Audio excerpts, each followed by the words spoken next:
world of watercolor has always seemed like a far-off dream to me. I mean, on the one hand, you've got the proper artists with their beautiful watercolors, and then on the other hand, there I was with my attempts that looked like an 8-year-old had done them. But a friend of mine recently began studying watercolor, and the more I was listening to him, I felt I was at the point where I was ready to give it another shot. And so 35 watercolors later, I can honestly say I'm hooked. Actually, I was hooked at number 3. When I got to Malta, I was already working on adapting the Memoirs of Madame de la Tour du Pin to film. She lived during the French Revolution, and so a lot of the things I wanted to show, I couldn't. Watercolors were obviously the answer. So even though I was overwhelmed at the prospect of this project, I began anyway. And I kind of lucked out with the first one and got a lot of encouragement from my friends. All you need is a bit of encouragement from a few people, and you can kind of begin anything. This is my first watercolor. I picked an 18th century carriage called the Berline, and you can see by the wheels that I was not taking this very seriously. But then I buckled down and tried to get all the other details more or less right, added a thin layer of paint, and voila, it looks pretty good. Back in the 18th century, both men and women wore powdered wigs to formal events, and they could be anywhere from 1 foot to 3 feet high. Most women contented themselves with flowers, feathers, and strings of pearls to decorate their wigs, but really anything was possible. This watercolor is based on a portrait of Marie Antoinette, but I wasn't aware of it at the time, and so I didn't give it the attention that it deserved. I found this dress as a fashion illustration in pastel colors, and I was about to paint it pastels when I read that the court used dark, rich tones at this period, and sure enough, I found a portrait of Marie Antoinette in just this color red. The lavishness of one's entertainment was a key indication of wealth at this time, and so people chose their flatware, glassware, and china very carefully. I wanted to show a typical dessert from this time period, and I found a photo of this one, which is very heavy on the nuts and glazed fruit. There's also a cakey component, which I hope was soaked in liquor.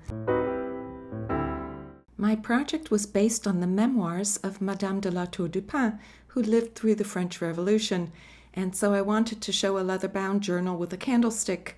We hadn't yet been taught how to create a 3-dimensional effect with the watercolors, and it took me a while to figure out you do this by adding layer after layer after layer of paint. The Archbishop of Narbonne was Madame de la Tour du Pin's great-uncle, in whose house she lived for many years.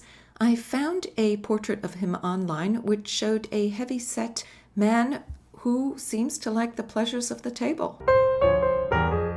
This watercolor is based on an etching. It's a very whimsical depiction of a dinner party with so many gestures telling their own separate story. And so when it came to doing the coloring, I chose to keep the palette also very light. Monsieur de Gouvernay was Madame de la Tour du Pin's husband.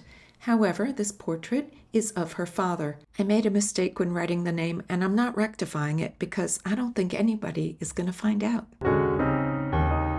At this stage in my watercolor, something looks wrong with the drawing of the foot. I decided to keep moving forward and keep applying more paint. And sure enough, once I had achieved the 3-dimensionality that was necessary, the shoe looked perfect.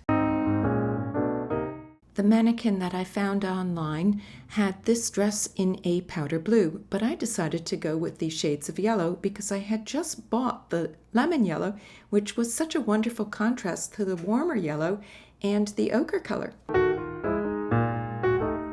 I found a banknote printed in 1825, and I had a lot of fun painting the aging of the paper as well as the stains it had accumulated over time, and also the engraver's designs along the borders.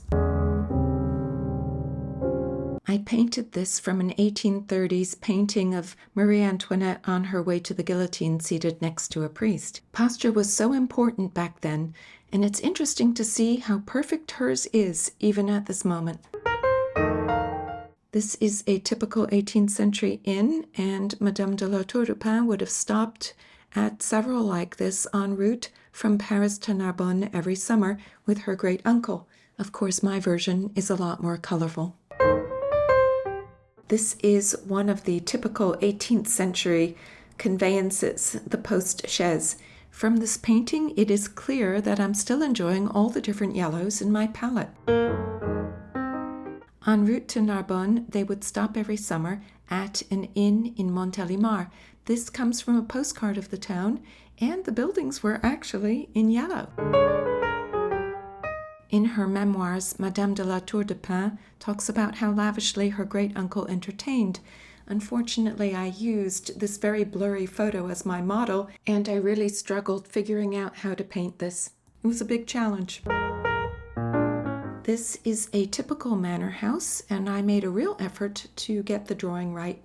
I did this by comparing everything in relation to everything else, and the drawing is a pretty good one. But what I got wrong with this watercolor was that I painted the darkest parts first. You're not supposed to. They come at the end. My second project is a film on Malta, and I've already collected about 2,000 photos. But watercolors add something special. There is a downside, however, to watercolors, and that is that once you put the paint down on paper, you cannot undo it. And you can only cover your mistakes by adding more paint. And so I was afraid I was going to end up in a muddy mess.